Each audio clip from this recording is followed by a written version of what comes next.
Hello, everybody. Welcome to another video. Today is the 22nd of August. I'm back from Georgia, and today we're going to look at some really interesting updates all across the front line, beginning with the border between Zaporizhzhia and Donetsk, looking at Russian gains across open fields. The Ukrainians, on their part, counterattacked east of the Vaftra River, so we'll look at those advances. We're going to zoom in on the city of Pokrovsk and just give an update on where the line of contact stands. We'll also look at the battle for VR, and a bit to the east of that, the Russian assaults towards a line of villages, including Shakhove. We'll look at what's going on along the Serbianski forest to end the video. There is also an update from Sumi, but Serbianski forest is extremely important as now a lot of these outstretched Ukrainian pockets and salients are beginning to close over there. And so this is going to be really a jam-packed video. I'm a bit sick, so just bear with me while I talk today. It's probably going to be shorter as a result. But over here, we can see that the Russian forces have been able to take over a large swath of territory, largely in open areas that are centered to the east of this river valley that I've been warning about consistently, because there just is a gap over here that's not been addressed. And that's something that you can tell based on troop locations. You can look at the deployment of certain forces. So you have over here the Yanchur River Valley, and this location is at best defended by the 110th TDF Brigade and perhaps even the 121st or 122nd Territorial Defense Brigades. And so those are two lower quality units that are not necessarily even meant to defend the river valley. They're also involved in defense further northwards near the border with Dnipro. And so they're split and they're on their own insufficient. And then perhaps you have this one battalion, this territorial defense battalion. So you're looking at a really small force. You're looking at a low quality force in this location. And just juxtapose that to other parts of the front line that aren't too far away. We're looking at maybe 20, 30 kilometers away. So, for instance, in Novopavlivka, the Ukrainian defense is really stacked, and that's because there has to be compensation for the fact that Novopavlivka itself is not necessarily the best defended. You don't have any major trench fortification networks directly to its east. The perimeter, of course, is well defended. You can see that over here on the map.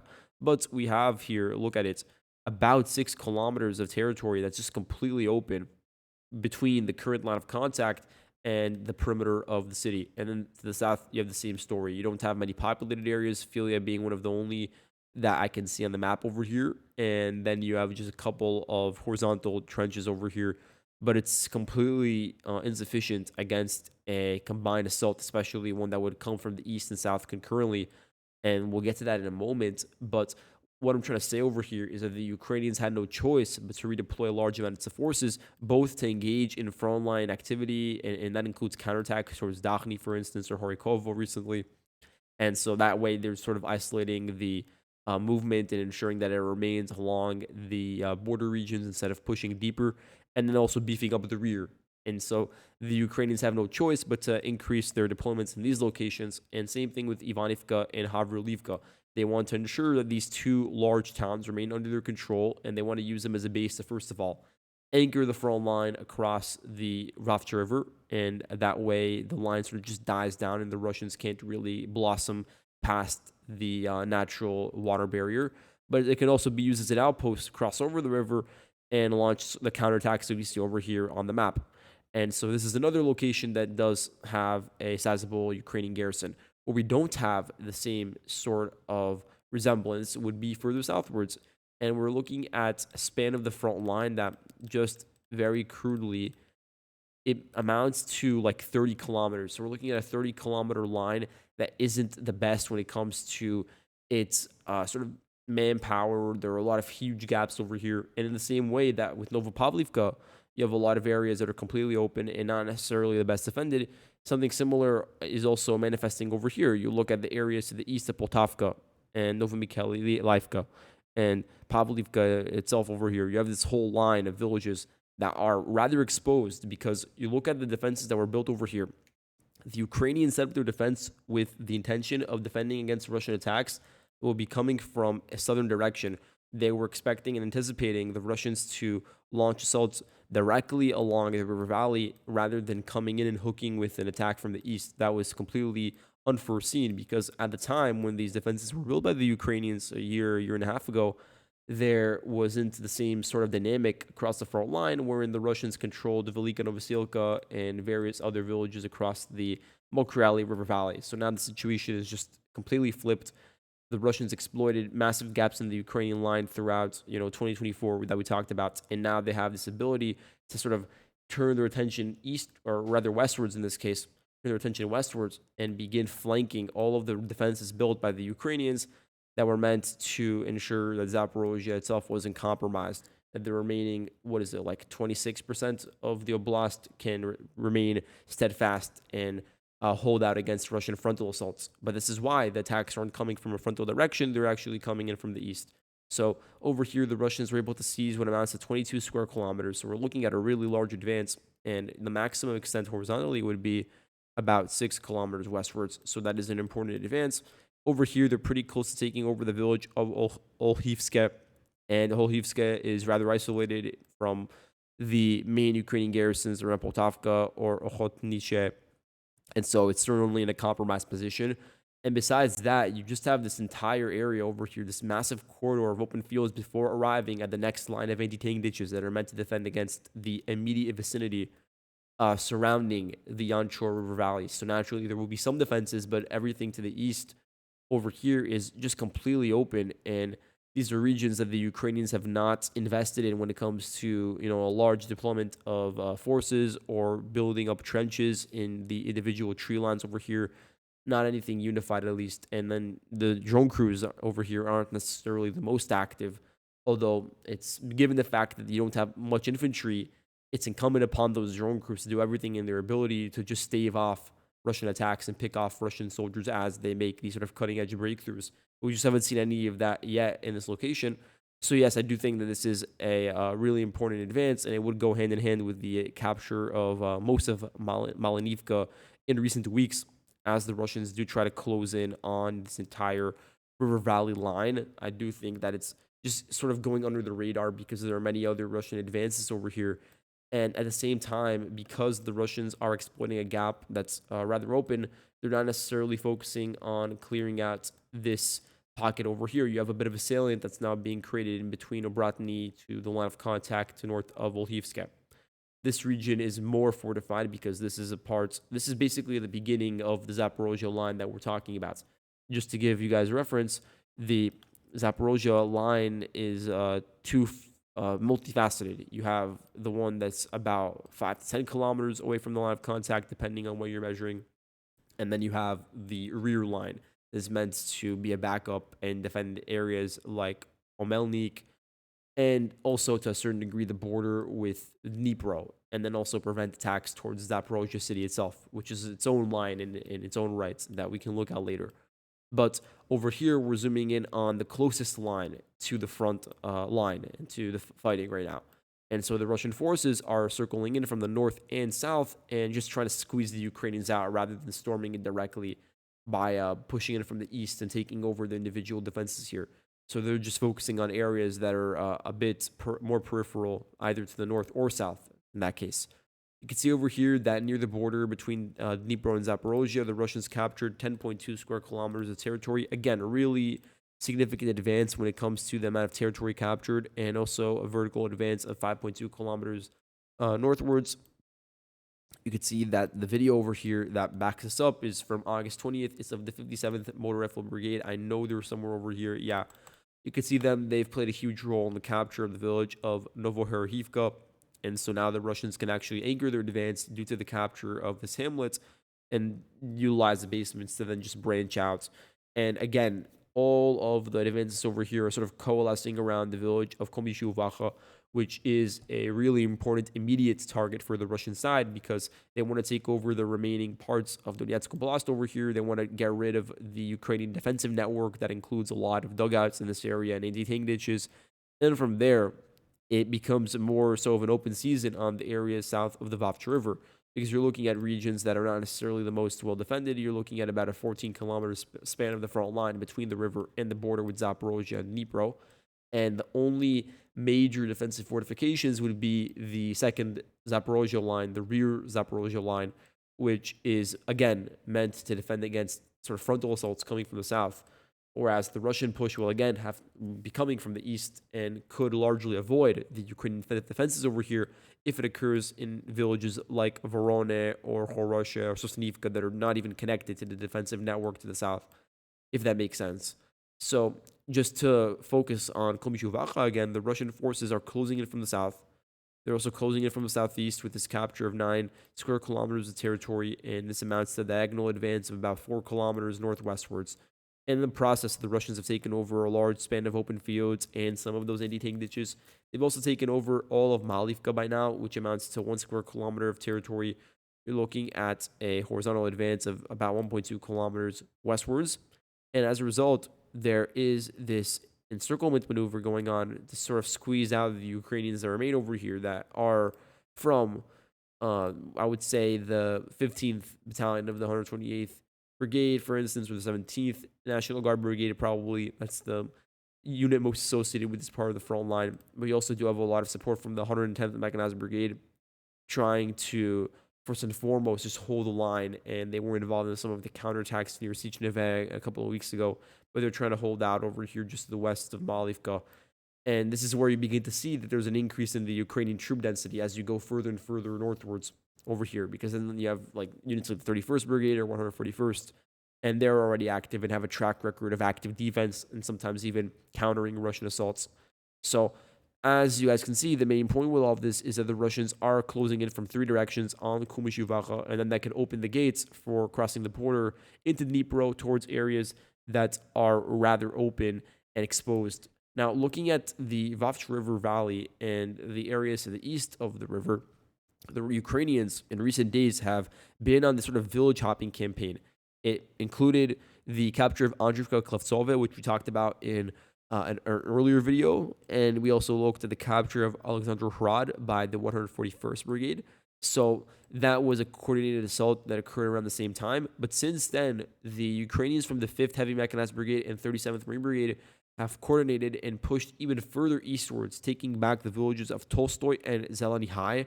Looking at the cumulative advance from the beginning of this maneuver, it would be about 8.5 kilometers eastwards, so it is a notable advance by the Ukrainian side.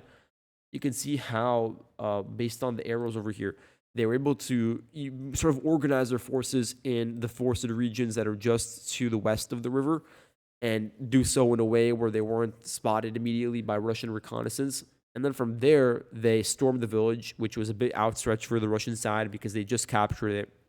It's a bit farther away from some of their logistical hubs over here. You got to remember that the Russian pace over here has been pretty fast. And at the same time, they've crossed over the Mokreli River. And so a lot of their organization points are to the east of that river. And so it just takes a bit longer and it's a bit more cumbersome to move heavy equipment and reinforcements across the river, let alone to the next river line of the Vaftra River. So what I'm trying to get at over here is that the Ukrainians sensed that they had an opportunity to counterattack before the front line became stale and before there wasn't an opportunity to shift it any longer. And so they capitalized on that window and were able to cross over, take over the entirety of the town.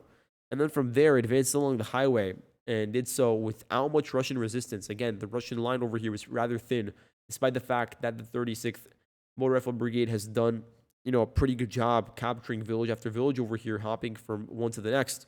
But during that process, they also stretched themselves out and certainly felt a certain degree of fatigue because they've been doing this consistently now for months, engaging in high-intensity assault operations, while the Ukrainians have rotated some of their forces over here. And so that had just created an opportunity for the Ukrainian side to retake some of their lost possessions over here. That includes all of Zeleny High. We have a video that backs it up from today. The 1st Battalion of the 37th Marine Brigade, they recaptured it. They raised their flag in the center. And the Russians, on their part, withdrew to Novokhatsk to the east. Furthermore, the Ukrainians, on August 21st, they recaptured Tolstoy. This was done by the 5th Heavy Mechanized Brigade. I know I have them on the map over here. I just can't find them right now. But the 37th Brigade is over here, and the 5th is also somewhere deployed in this region. So, all in all, they captured 30.8 square kilometers of territory. So, really significant advances by the Ukrainians. And it's not just something that has occurred in like one narrow corridor. This is a broad advance across the entire front line, meaning that it's going to be easier for the Ukrainians to retain control over these possessions. Now, from a Ukrainian perspective, there are two ways this can go. First of all, they may try to capitalize on this even further and try to advance even deeper to take back additional territory from the Russian side, which would include Pidubny, because it's a rather large village on the western edge of the river, and it's an area that can be used as an organization point by the Russians in the future. It had been before this Ukrainian counterattack, by the way. So that's certainly a target. You also have an outstretched location like Novokhatsk, which is certainly on the chopping block. And the Ukrainians clearly have exhibited their ability to conduct such counterattacks. So that's a possibility. But on the other hand, the Ukrainians risk sort of the same fate as the 36th Brigade in the sense that perhaps their pace of advance will be too fast. They will have outstretched themselves too much from their main garrisons in Ivanivka and Havrulivka, and they have to move across the river over here, the Vaftra River, and so that can become cumbersome at a certain point. And then from there, they get overextended and pushed back by themselves. They get pushed back by the Russian side. The Ukrainian overarching desire over here would be to stabilize the line across the Mokrali River again, because at that point, you'd have a natural barrier that sort of demarcates the differences between either side. But, there's also the possibility of that same sort of dying down or leveling off of the front line occurring along the Vaftra River at some point. So perhaps what a more realistic expectation for the Ukrainians would be is to just hold out over here and perhaps even push a bit further, but do so with the intention of just dragging out the fighting while preparing to build up a reserve force and to build up defenses on the rear over here, organize forces in the forested regions over here. They're just west of the Vaftra River, and then just prepare for the inevitable scenario where the Russians retake everything to the east of the river, but then can't advance any further because the Ukrainians already set up the infrastructure needed to prevent any sort of deeper infiltrations, and then the line just dies down along Vaftra River. I think that's most likely what's going to happen, but it could take a while, actually, because the Russian forces are maybe engaged in, and if you guys recall, it took weeks for certain pockets of Ukrainian resistance to get closed in areas like east of Voskresenka or perhaps east of Alexandrograd. So the Ukrainians, even with a small amount of forces, do exhibit the ability to hold out in these isolated pockets, even when supply is extremely difficult, all in order to buy time. So the same thing can now happen with these areas. Now the Ukrainians have another 30 square kilometers of territory to play with just to drag out fighting, while they can set up defenses on the rear and just turn Ivanivka and Havrulivka into impenetrable fortresses. I think that's probably what the Ukrainians are looking at in a realistic sense. And then looking over here, the Russians captured 4.5 square kilometers of territory just south of the Vaftra River. So this is just consolidation of open areas that the Ukrainians were no longer able to contain. And so the Ukrainians have fallen back to some of the forested areas north of the river, including Filia itself. So that's all in all what's going on along the river. But looking at the border between Dnipro and Donetsk, you have over here the capture of about 4.28 square kilometers of territory by the Russian side, just south of Moravka. The Russian forces over here are just trying to clear out the final pockets of Ukrainian resistance that are located east of the Dnipro defense line, because over here you can see how further south the front line basically runs along the anti-tank ditches, the dragon's teeth, the barbed wire, the mines laid by the Ukrainians, the trenches and dugouts and such. All those defenses that over here, they are now being utilized by the Ukrainians to hold out and prevent any sort of deeper, fast infiltration, any sort of rapid push towards Novopavlivka. And so the same thing is now going on over here on the northeastern flank of the town of Novopavlivka, with the Russians trying to just get control over all of the anti-tank ditch networks that are located to the east of the border, and also capturing the final villages like the western part of Novomykolivka and Moravka over here.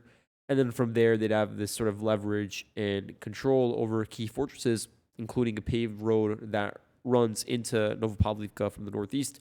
So yeah, there's a lot of tactical maneuvers that can be seen over here, but the pace is rather slow due to just a lack of commitment by the Russian side. This area is rather far away from any major defense or major logistical hubs or major organization points, because in general, this is a rural area. You have just largely open fields in this region. And the Ukrainians, they are conducting active defense, holding out in individual tree lines and engaging the Russians in intense battles as a result. So yeah, Over here, the pace is also rather slow, but that's the general direction in which things are heading over there. Here you can see that the Russian forces have pushed into Udachne, crossing over the rail line and captured 29 hectares. This video is from August 22nd. It's from the 3rd Special Purpose Regiment. They conducted FPV strikes onto those Russian soldiers as they were getting into houses and just situating themselves deeper and deeper into the village. So it seems like now the Russians have been able to finally gain momentum in this location, just simply due to the fact that there's been so many there have been so many rounds of Russian strikes, Russian assaults from several axes on this town that eventually, with that brute force, it's impossible for the Ukrainians to defend in such a narrow area. This village is very narrow, it's very small in surface area, and so eventually they're forced to cede territory and they lose control.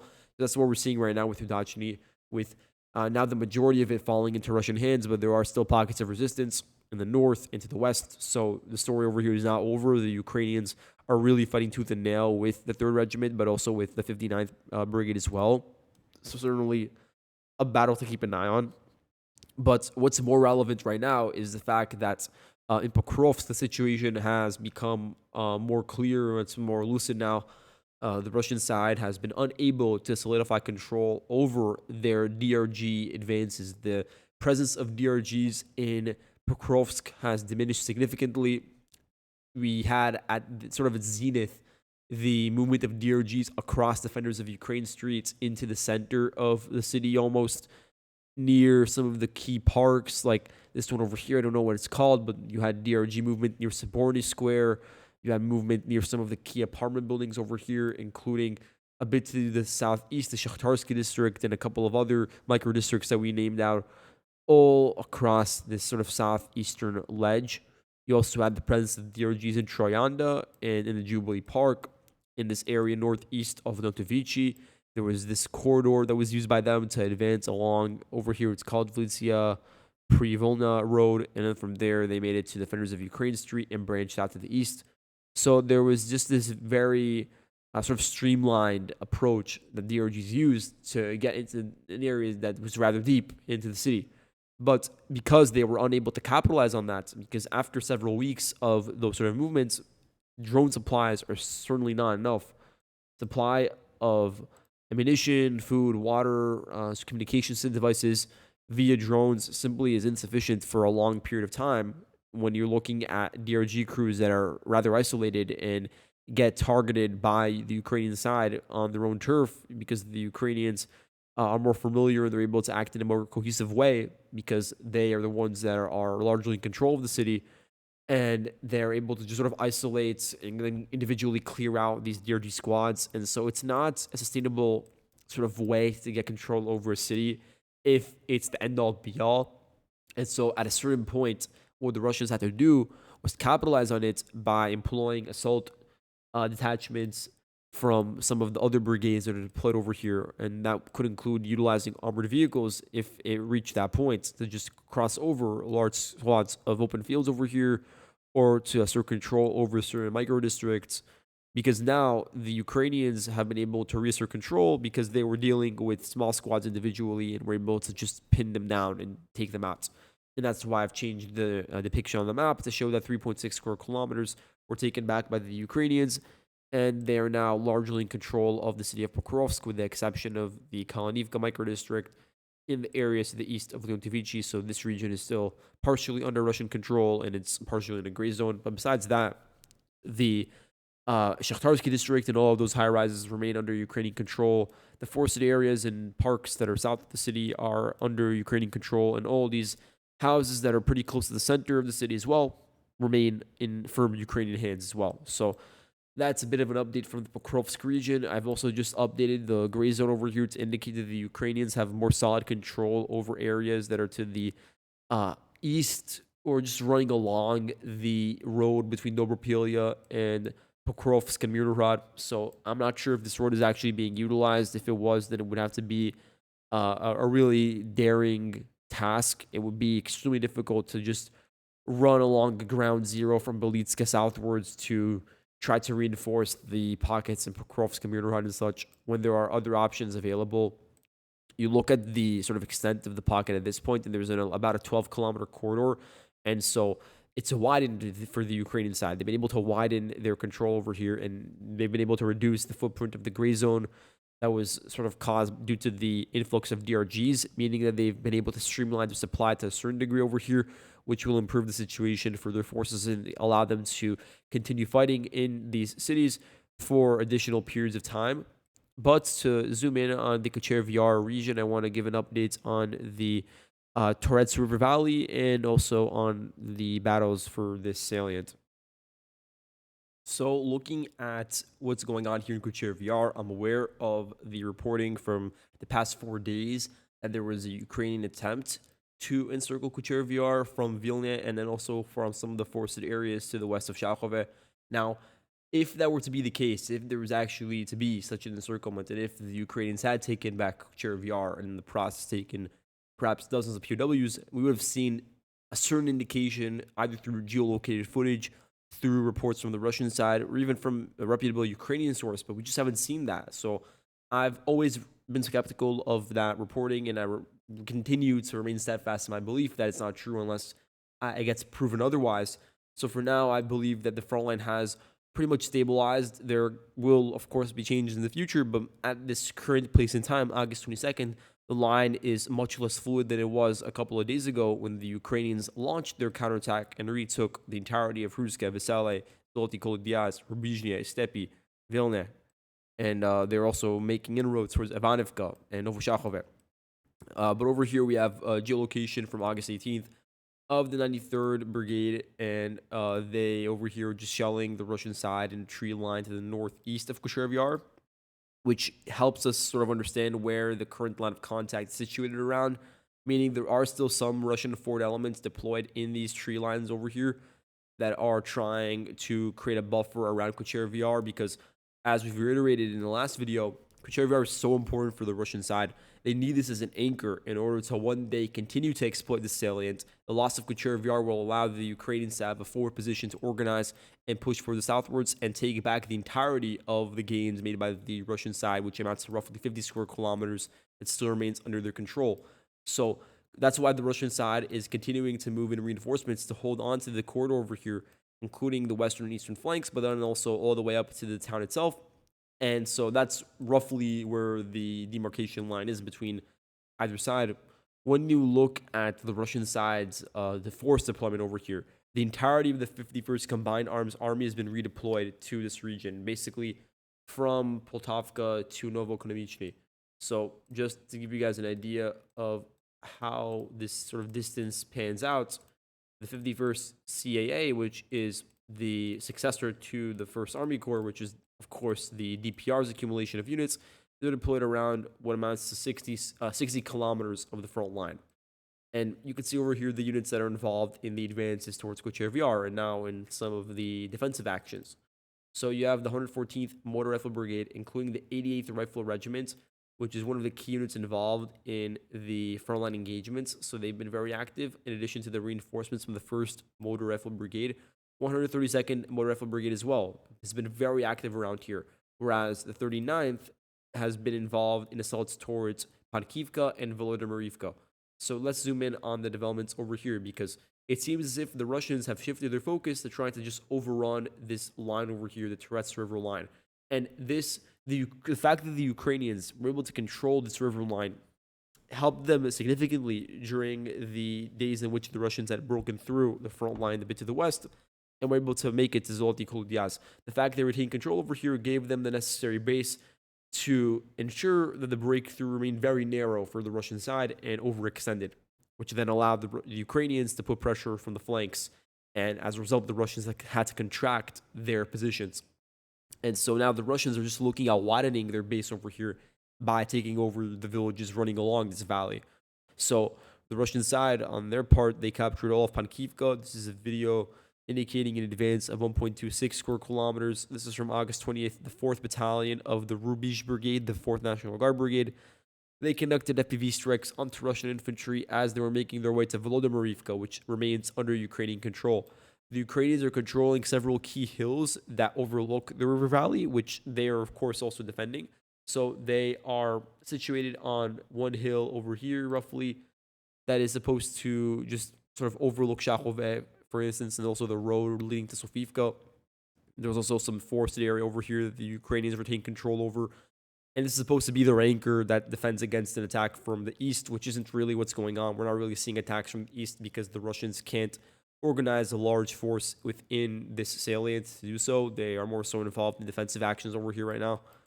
What we are seeing, though, is that the Russians are pushing in from the east. This eastern flank is very important because there is a hill over here just to the south of this pond that the Ukrainians retain control over, but there is a chance that the Russians take it over. And then from there, it's sort of like a checkmate because the Russians would have control and projection over the highest elevated location in this sort of tactical zone.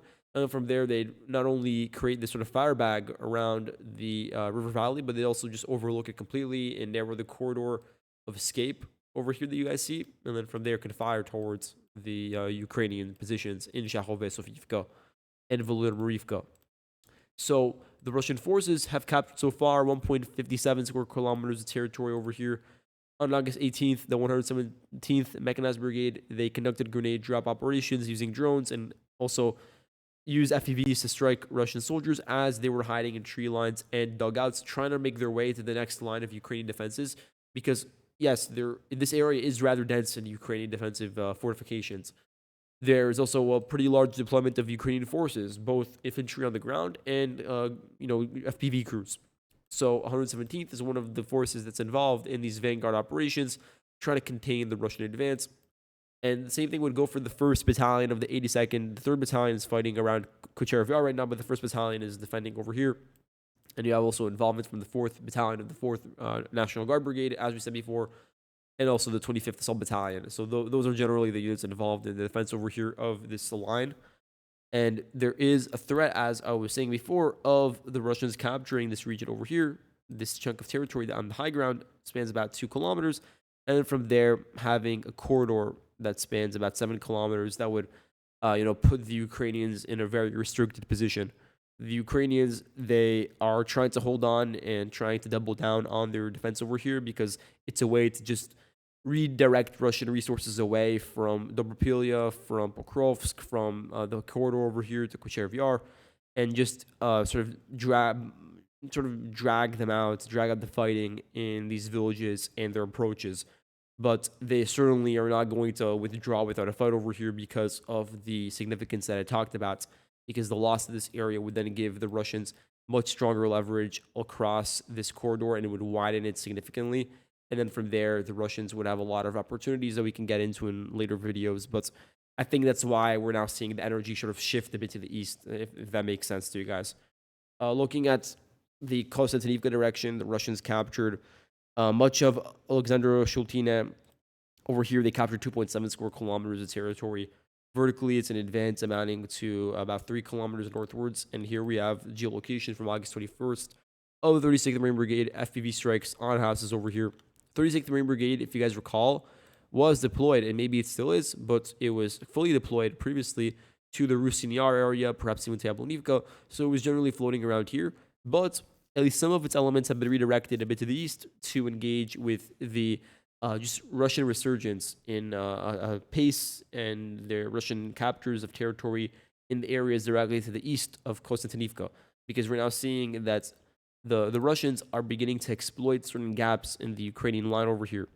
So we have this pocket, this major pocket between Supochki and Bielahora, and there are also certain sub-pockets within this major pocket. So there's a lot of exposed locations over here that require Ukrainian infantry to hold on. You have 33 square kilometers of territory that acts as a buffer zone that redirects Russian attention away from attacking directly towards the city of Kosteneva and instead focusing on closing these remaining holes. And so now there's a significant threat that with the capture of Bielahora and Alexander Shultine, there will be a combined effort from the north and south to close in and take the remaining 33 square kilometers over here. We're already seeing the first stages of this begin to unfold with the capture of 1.65 square kilometers in this geolocation of the 36th Brigade, conducting FPV strikes on the tree lines and dugouts west of the Donbass Canal. And that would furthermore give Russians control over a lot of forested areas that are currently used by the Ukrainians as defensive nodes. And from there, the Russians would have a solid front line that's pretty leveled off to push westwards to overrun defensive lines, including the Dragon's Teeth over here and the layers of trenches that you see on the map as well in orange. And then from there, push into the perimeter of Costeneva directly, in addition to the various other vectors that we've seen continue to develop in recent weeks. So certainly an area to keep an eye out for, because it's a sort of pocket that's very unsustainable in the long term. Looking over here at the area to the east of Vimka, the Russians captured 2.37 square kilometers of territory. This is from August 19th, 2nd Battalion of the 123rd Motor Rifle Brigade. They stormed Ukrainian trenches over here, got very close to the hamlet of Vimka, and they just pushed 1.3 kilometers westwards in the process. Over here in the Serbianski forest, really important updates. So the Russian side has been able to force Ukraine's hand into withdrawing from numerous outstretched pockets in the city. Let's zoom in and see what I'm referring to. You have this extremely outstretched location just in between the Donetsk River and a couple of these finger lakes. So the Russians just seized control over 1.5 square kilometers. Furthermore, they got control over this major pocket, which consists of an area that basically runs along. There was an entire trench network over here, an entire line of trenches over here that were meant to hold out in this sort of 90-degree angle, rectangular shape. But the Russian forces consistently chipped away at it directly, and then also pursued two lines of advance at once, one from the west and one from southeast, and were able to create very narrow conditions for retreat, which forced Ukraine's hand and ensured that they withdrew promptly. And so now the Ukrainians, on their parts, they only have control over this very small, once again, outstretched corridor of the forestry that is directly to the north of the river and directly south of some of these ponds or lakes or whatever you want to call them. And so what you can see over here is that gradually sort of the vertical aspect of the Ukrainian pocket is diminished, because a lot of the smaller sub-pockets are just being coalesced and being taken over by the Russian side. The Ukrainians are withdrawing out of fear of encirclement. So you can see that over here with the capture of about 18.8 square kilometers of territory. This is a really significant advance. The Russians pushed to the border between Donetsk and Luhansk, and in the process took over about 3 kilometers, pushing westwards. They were able to seize control over a lot of the forested locations that are located pretty close to some paths in the forest. So just areas that are outstretched, and I know I've said that a lot, but these are areas that are pretty outstretched, and they're really far away from Leman, for instance, this major garrison over here, or any other sort of Ukrainian organization points like Slavyansk or Zaporizhzhia, etc. So it's very difficult to resupply those forces. It's very difficult to move them from one place to the next, especially with the forestry not necessarily being the best for concealment nowadays. A lot of the foliage is gone due to incessant Russian shelling. And so a lot of these Ukrainian positions that could have been concealed in dugouts, like within tree lines, they're getting exposed by aerial reconnaissance because there isn't the same sort of foliage density as there once was over here. So with this Russian spearhead, because you do have this deep spearhead southwards, it's created the conditions for another Ukrainian withdrawal, another Russian push, because you have over here another exposed location. You can see this over here. This entire, it's a really wide pocket. This really wide pocket that consists of forested areas, ponds, and such. This region is also on the cusp of being cut off, and so I expect another sort of report to come out about this pocket being fully closed. And from there, you have one more. You have one more remaining Ukrainian outpost to the east of the river with the Cherets River over here, which is also in the same sort of condition in the sense that it's being flanked from the east, from the north. And so there's also the possibility that this outstretched pocket does get closed and the lid is sealed on it. What we've seen is that Torska has been fully taken over. That amounts to 15.4 square kilometers of territory. And so the Russian forces now have a very strong mandate by which to cross over the river, enter into Zaporizhzhia itself, as we can see over here from August 20th. A tank from the 63rd Mechanized Brigade fired on 5 Russian positions over here in southern Zaporizhzhia, meaning that Zaporizhzhia is now beginning to get, cut up from the north. You already have a bridgehead that the Russians have established. In the south, the same thing is happening. The center is getting carved out as well. So certainly the Russians have an opportunity now to take over a Ukrainian fort garrison on the western edge of the river. And from there, in conjunction with the clearing out of the Serbianski forest, there is an opportunity for Russian DRGs to begin deploying to the western side of the forest and then from there harass the southern entrances to Leman. And not just that, but there's also the possibility of direct entrances to Leman from this paved road over here. This would require overrunning Ukrainian defenses over here. But you look at like a major settlement that can be used to hold out and can be used to just ensure the front line doesn't continue leaking westwards. We don't have that over here. Zaporizhzhia is the final settlement in between the line of contact and Leman. And so, despite the fact that there are large swaths of forested areas, trenches around the perimeter of the city, you don't have any settlement that can be used to sort of quarter troops as during the interim, as the Russians get closer and closer to Leman. You only have Leman itself. And so it's going to be difficult for the Ukrainians to mount a defensive campaign in those sort of conditions over here, which is why the loss of Zaporizhzhia will be very important. Looking at the garrisons for either side, I just want to look through it very quickly. You have the 63rd Mechanized Brigade, in addition to the 68th Brigade, which is pretty active a bit to the northwest. You have the 115th Mechanized Brigade as well, defending in the area to the south of Chandrikholove. Then within the Serbianski forest, which is what I think is the most interesting, you have the 16th Rifle Battalion, 23rd Rifle Battalion, 52nd Rifle Battalion. So again, you're looking at very small formations, not necessarily the highest caliber, but just enough to sort of fill up manpower and ensure that there can't be sort of a major Russian breakthrough. But of course, that's what we're seeing now. The fact that these positions have become so untenable that we're seeing mass exodus of Ukrainian forces from those exposed locations. You have the Malibu drone unit of the 53rd Mechanized Brigade. You can see them over here on the map as well. You have the Signum Battalion of the 53rd Brigade, and then you also have the 119th TDF Brigade. They've become accustomed now to sort of DRG activity in the forest because this is an area where the front line is more fluid naturally, but that's only going to go so far when you look at the fact that just based on logistics, based on the potential of being cut off, it was simply unsustainable for them to remain in control over there. And so this will all be eventually connected to the capture of Leman, I believe. But looking at what's going on around Sumi, I want to finish off on this. We have two notable updates. First of all, there's a video from Udachne indicating that there has been a Russian advance to the southern edge of the town.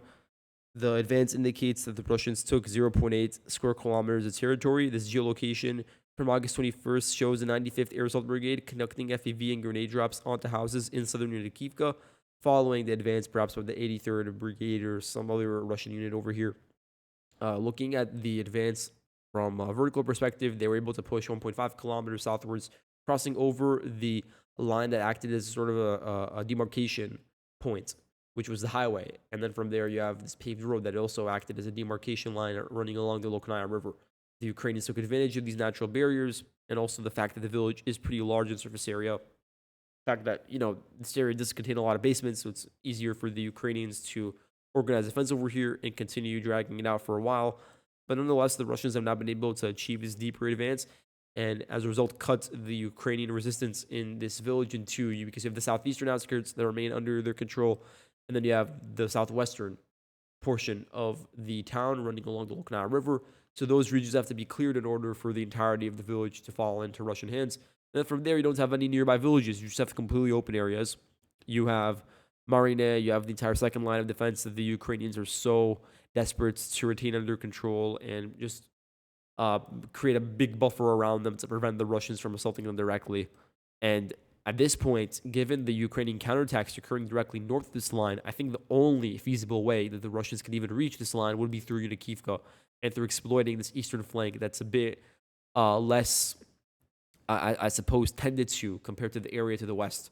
But that's why, and the Ukrainians probably sensed this, that's why they moved the 95th Brigade eastwards, because previously the 95th Brigade was involved in the counterattacks towards Oleksivka, but in recent days it's been redirected a bit to the east to engage in defensive activities around Udachne, and I believe it's for that exact reason.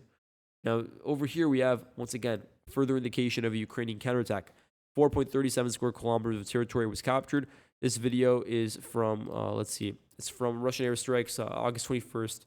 Airstrikes on Varishny, and then also airstrikes on the tree lines and trenches north of the village, indicating that the Russian side has been pushed back. And let's measure this. The Ukrainians took another 2 kilometers northwards, and they were able to advance. And so the Ukrainians are really widening control over here of their salient that runs all the way up to Novomykolaiv. And that was an area that was extremely outstretched when you think about it. The Russians were very close to tightening the noose around it, but they held out. And in the same sort of fashion, they're able to create their own noose around the Russian forces that are currently still resisting in Oleksivka, based on the capture of Krynotivka and Andriivka. And so now the Ukrainians have a bit more operational freedom over here, and we're able to reestablish control over Vrachny and advance even a bit further northwards. So the Ukrainians, their objective right now certainly should be to just level off the front line by taking over Oleksivka and closing this pocket once and for all, because as long as it's not closed, the Russians can one day use it as a launching pad to retake all of the villages that they lost. So that's all I have for today. Thank you all for watching, and I'll see you guys in the next video. Goodbye.